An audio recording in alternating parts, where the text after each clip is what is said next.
Today in the garage, we present part one of a two-part series with NXP Semiconductors about the importance of silicon enabling software-defined vehicles. In today's part one episode, we'll meet our guest and talk about the foundational products that NXP provides for automotive and SDV. Let's go.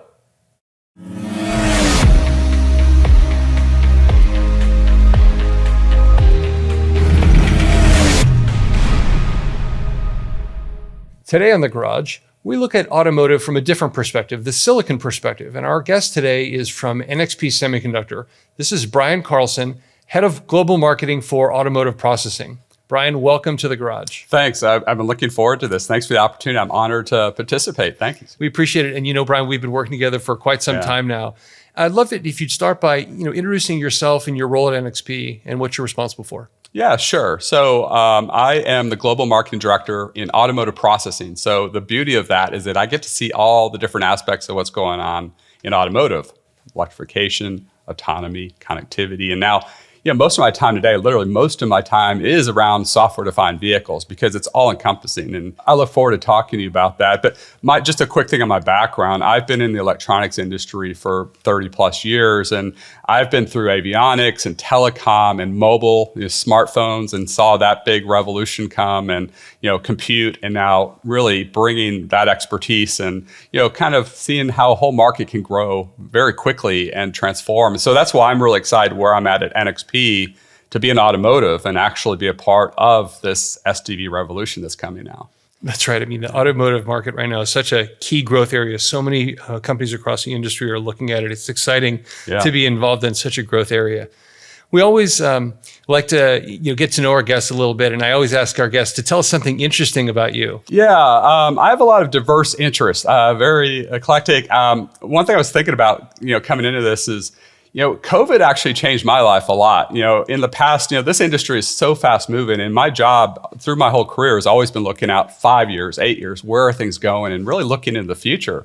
But, I was just thinking about that's something interesting about how COVID actually changed how I look at life and how I do things. But, during that time, right, everyone had time to explore and do new things. You couldn't go out and do as much, right? So one thing I actually picked up and started looking at is a lot of work from my my uncle, who put probably 3 decades into our family genealogy and going back to 1100. So I looked to the past to understand my history and understand that, and even found out, I have, relatives going way back to Finland, back to 1100. My grandfather was actually in the automotive industry, so I was actually pretty excited about that. So I actually have some automotive roots. He was building cars for General Motors.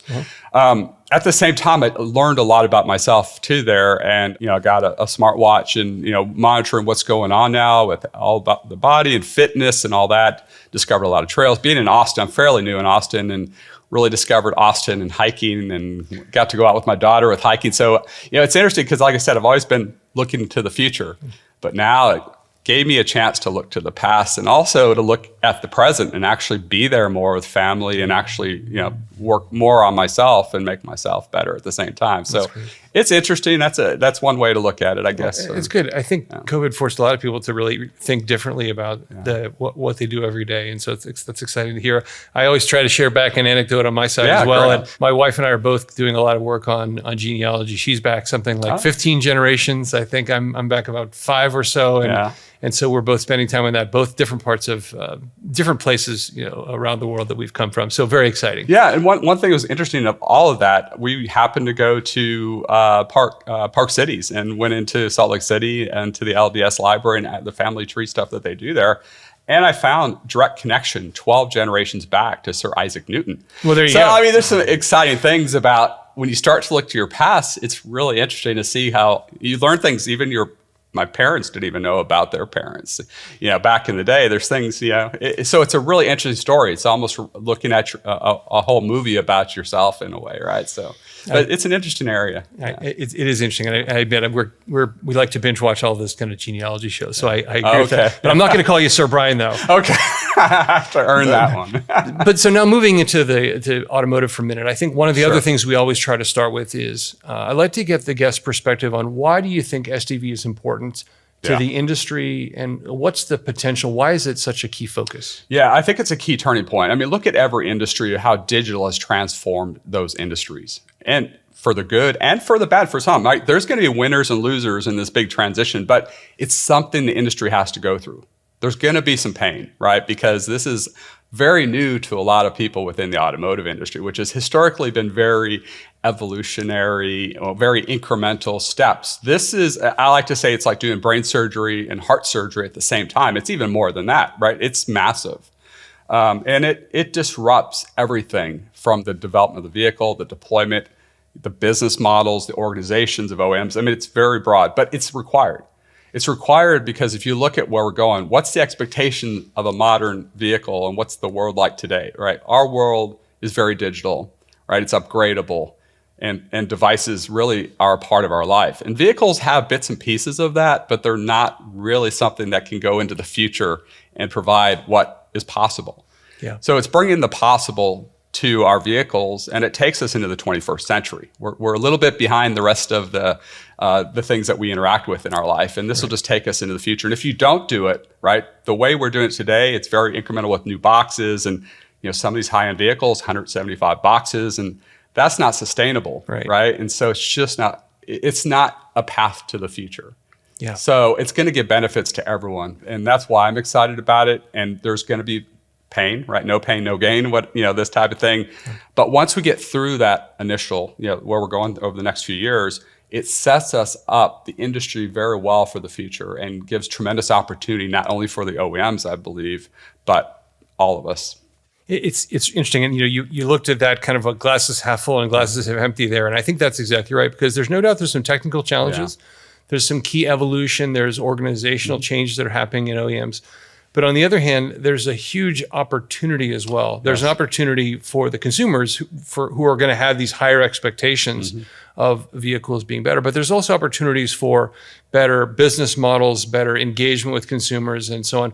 We were on a panel, I was on a panel last week at Autotech Detroit, and we were talking about, one of the other panelists mentioned something which I thought was a really interesting perspective, which is if you think about a car, today's car, the pre-software-defined vehicles car, it's the best it's ever going to be the moment it's sold. Yeah, exactly. And then it depreciates. Yeah.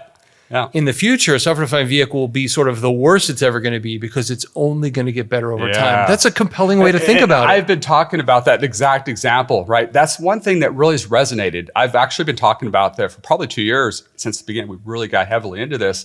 And it's true, right? The foundation of this enables these vehicles to improve, not only incrementally, like maybe I'll get an update every once in a while, but literally the OEMs can actually monitor, based on the vehicle data, right? Data is going to be the lifeblood of SDVs, and that's going to enable so many opportunities, and it's continual. It's with the cloud. I know you had a great session with Stefano on the cloud, but we're working with all these different aspects that has to bring all those different technologies and worlds together.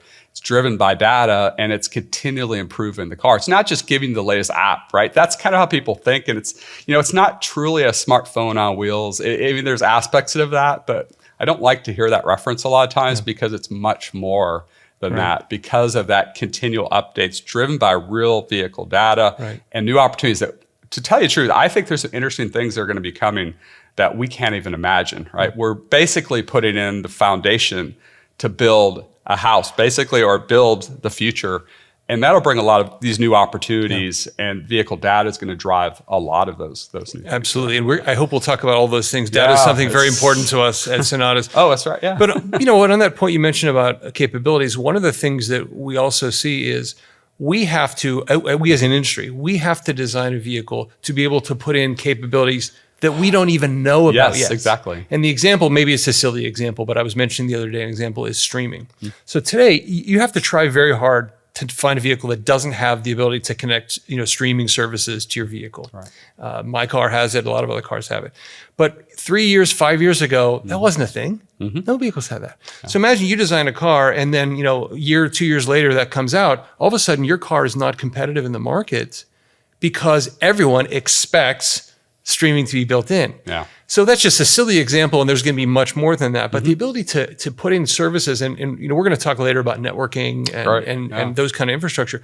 Some of those capabilities, for example, using vehicle cameras or using vehicle services, or something where we may need to reconfigure the vehicle in ways that we didn't consider when it was shipped. That's exactly. And as a result, you would be prohibited from delivering these value-added services because the vehicle was statically configured. So we have to anticipate those kind of things. I'm sure we're going to talk about that today. Yeah, and that's really, really important. This is something to really harp on, that it's not the old days where I have a camera or a sensor or something that's a very dedicated, right? It's tied to one place and that's it. It goes nowhere else. We always talk about unlocking the value of data. Well, that's sensor data, that's ECU data, all the boxes. There's so much in there. But if you think about how do I bring all of that together and how do I actually get access to it? If I have access to everything that's going on in the car, you can start to create new scenarios, like security cameras is a simple one, right? Yeah. I have security cameras because I'm leveraging these cameras and sensors. There's some really interesting things you can do with sensors. I mean, we're doing things like child presence detect. We can tell you, your respiration rate, and think about what you can do with that with first responders. It's amazing. So these new architectures, that is really fundamental. It's unlocking or breaking the chains of where that data goes today in current vehicles and opens it totally up to new opportunities, new applications, new services, which OEMs love because they want to monetize more and more. Right. And unlocking my doors remotely is not going to cut it. Right? It's going to be, how do I do these really interesting things? Next generation. That provide value, right? That can actually provide value and benefits to my life that they're willing to pay for. And at the end of the day, that's a whole big issue, is this whole, how do you make money on the investment? And maybe we'll talk about that too. Yeah, exactly. I think there's a perception that this is just a tax on the OEM. Yeah. But I think that really misses the point that if we really have this configurable vehicle, we can offer services that, as you said, that the consumer's eager to pay for. Yes. And we were having a conversation last week about this where said the issue is not that you don't want to pay for things. The issue is that you don't want to pay for things that aren't interesting to you. You want value. You want value. You want value. And what's interesting to you and interesting to me might be different. Right. You want to give people choices. Yeah. So that's all. I hope we touch on all of those things today. There's so much. I mean, there's so many angles to this, right? And I always like to start about the benefits. How is this going to change the world? How is this going to provide benefits to all the different vested parties in this, right? And then dive kind of down in, because it's amazing. I was talking to the media. I had a press conference this week, talked to 20 media. Really exciting area that everyone's interested in this.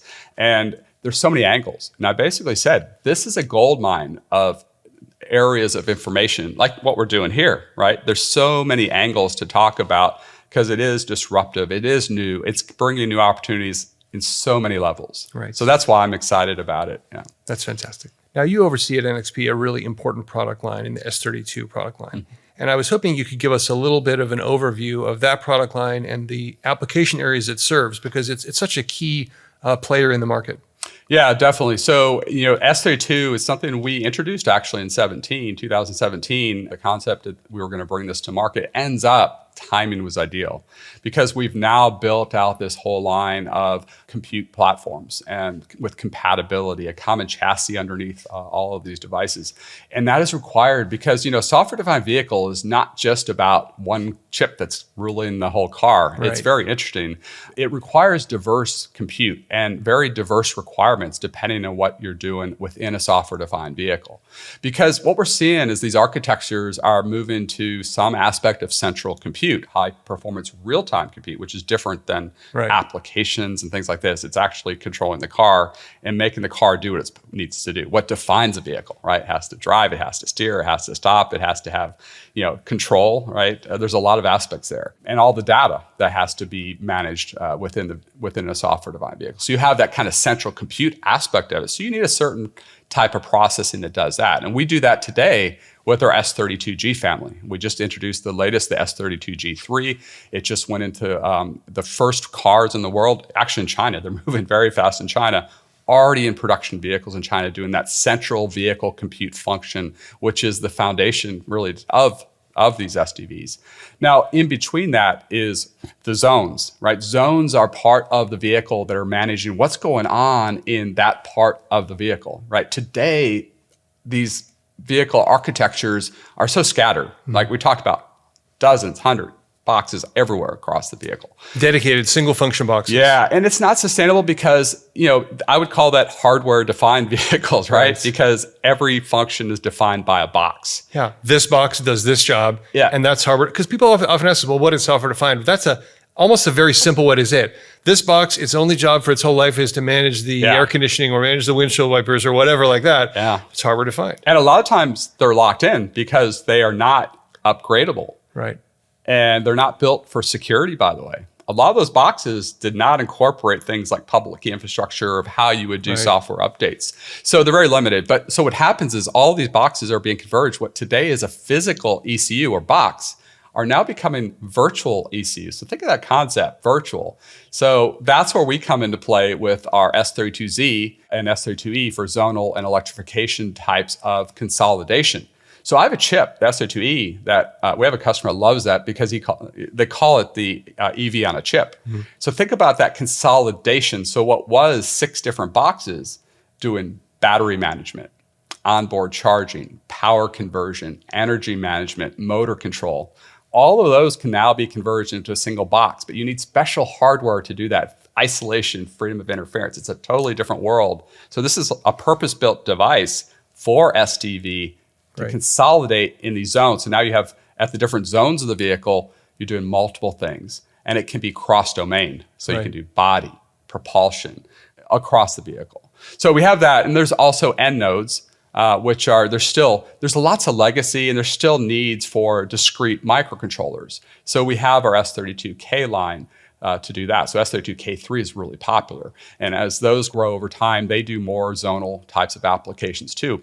And in fact, the first thing we're seeing are body zones where you start to just say the body functions can be put into zones. Because think about today, you have boxes that just do window lift, or a box that does lighting over here, and a box that does your sunroof, and all this boxes everywhere. Right. And so if you converge those first with body, right, where it's one thing, one cable going to it, not 100 cables going all over the place, it simplifies, it's lower cost and weight's critical. So a lot of interesting things. So the key message, I guess, from my perspective, from us, we're looking holistically at the vehicle, which is why I'm excited. It's not just one thing. We're looking at all the really unique requirements from that central compute to the zone to the end node, how they work together, how you address very specific requirements at each part of the vehicle, and offer a diverse compute platform, the S32 platform, to be able to address all of those needs. And making them all work together is exciting too. So. That's a great overview. And thanks for sharing that. I think one of the reasons that I think that platform is so compelling is, as you talked about, it's the full range from the MCU line up to the zonal and all the way up into the high performance G line. So I'd love to talk about, kind of under the covers, peel the covers back a little bit and say, these are all ARM-based processors. Am I wrong? That is correct. And we made that shift actually. In the past, we were doing Power PCs and move everything in that 2017. We said everything going forward with these main processors are going to be very diverse ARM cores that have the right core for the chore, is what I like to say. And we had Robert Day from Arm on recently talking about this. And I'd love it if you kind of talk us through the different processor families, because what's interesting about Arm, and people know I was at Arm for a long time, I'm a little passionate about this.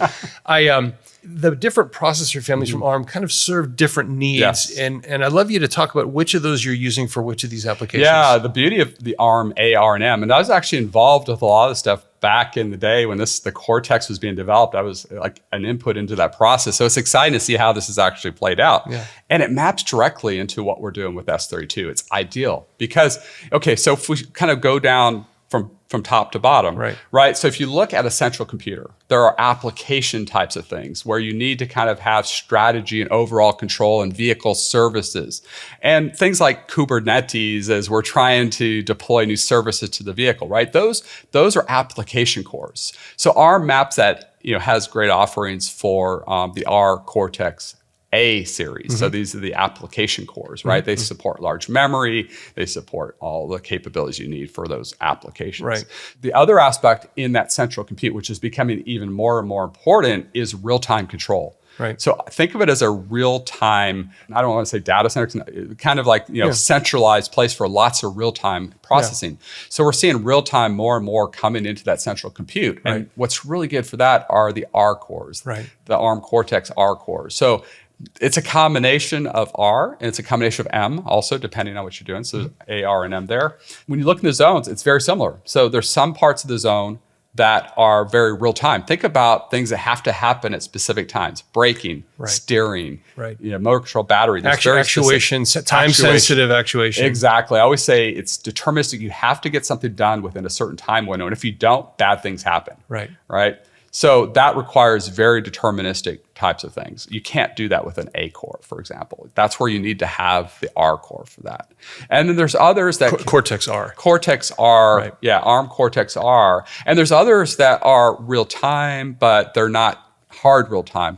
Think of it soft. They don't have to happen exactly, Right. But they have to happen more within human real time, right? Things like user interface. Exactly, body and comfort type functions. And that's where M fits really well. So we use the M core also within the zones. Now, when you go to the endpoints where you're kind of just managing things, we also use the K series, the S32 K uses M cores for those.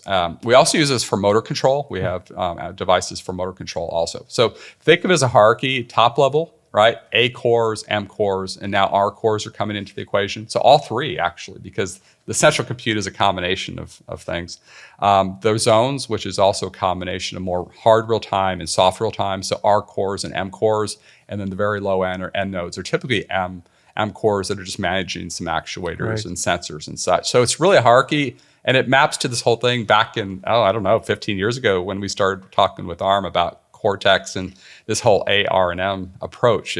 It's played out well. That's great. Yeah. Yeah, I know when I was at Arm and we were working together at that time, you guys really showed how the whole range can work together as it was intended. So we're really pleased to see that. Right. Yes. So I'd love to then shift over and talk about how do you take these ingredients, these critical silicon components, these critical aspects, how do we then turn that into a solution? Yeah. Because a chip, it doesn't solve the problem. A piece of metal, you need the whole end-to-end. Ecosystem is so important to you. What are you doing to support the ecosystem? Yeah, definitely. I mean, this is something we've really changed how we do things in the last 5 or 6 years. I mean, silicon is just sand without software and system solutions around it, right? So we look holistically at NXP. First of all, it starts with in the chip, the technology we do actually to enable everything else. It's like I was talking about, how do we enable just the SDV to happen? But to have these digital chips, you need analog to bring them to life. We always say analog brings digital to life. I like that saying. That is true. We have to have power management. It has to be safe. You need to have in-vehicle networking. Think about all the Ethernet, the CAN, all the traffic there. You have to have power, the power management and all the analog around it for sensing and actuation. Right. So that's the next layer that NXP looks at holistically as a hardware solution. And we offer reference designs that OEMs and tier ones actually take as a starting point a lot of times. True automotive grade reference designs. One of them has 35 NXP components on it. Just to give you the scope of what NXP, it's not just about the S32, it's about all the parts around it. Pretty much everything except the memories and maybe some other discretes, right? So now we've got the system solution, but then it comes to software. And there's different levels of software. There's the base enablement. There's the infrastructure or middleware. And we've heavily invested in that. Actually, we have more software people working on this with expertise at all these levels than we do hardware chip design now, which is a big shift for NXP. Yeah. Right? Software-defined world requires software expertise, software system architects, software product managers, all of these things. It's a whole new world for us in the software, but it's progressing nicely. So we have that whole enablement. We've even taken it all the way to a complete stack. So it's not just saying, here's a board support package, or here's real-time drivers, or here's the basic pieces. We put frameworks and middleware on top. For safety, for security, we offer much, much more. And then we have what's called a vehicle integration platform, or VIP. We have a gold VIP and a green VIP today, which brings those all together. It combines our software with third-party software partners, as well as some open source. And we bring a whole package together so our customers out of the box can start to see the value not only of our silicon, they can actually see real-time performance and memory bandwidth and networking and temperature of the chip. They see this with all these use cases right out of the box. Within 10 minutes, they understand silicon.